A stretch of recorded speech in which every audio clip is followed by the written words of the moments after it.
However, you've noticed that there is a critical ingredient to get this done, which is the previous data.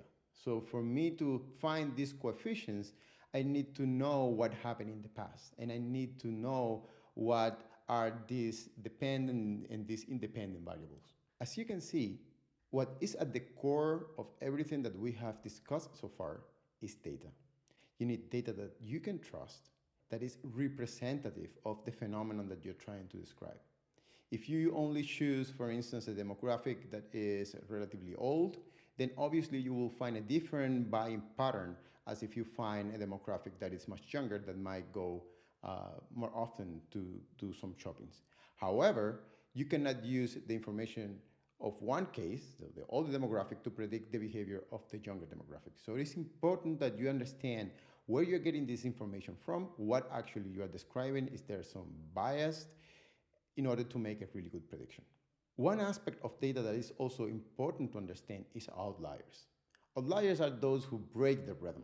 It is important to ask the question, how many outliers do I have in my data? If I have too many outliers, then it's not possible to find what is this function, what is this model, what is the rhythm of the events that are happening that I hope to predict. So I have to be mindful of how many outliers do I have. I have to be mindful of how effective is my system describing or discarding the outliers.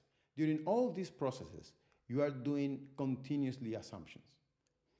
It's important to keep in mind that assumptions might change over time. And if they change over time, the validity, the quality of your predictions may decrease over time as well. When you're working with your analysts, you have to ask the question, what renders your assumptions invalid?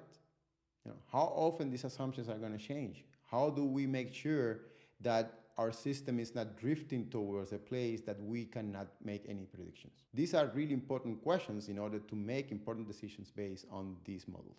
The powers of prediction is pretty amazing, even if you have to be very cautious about how you do this. Finally, even if you have to be cautious about making predictions because of all the factors that we mentioned before, it is fascinating that you can foresee what is going to happen in the future.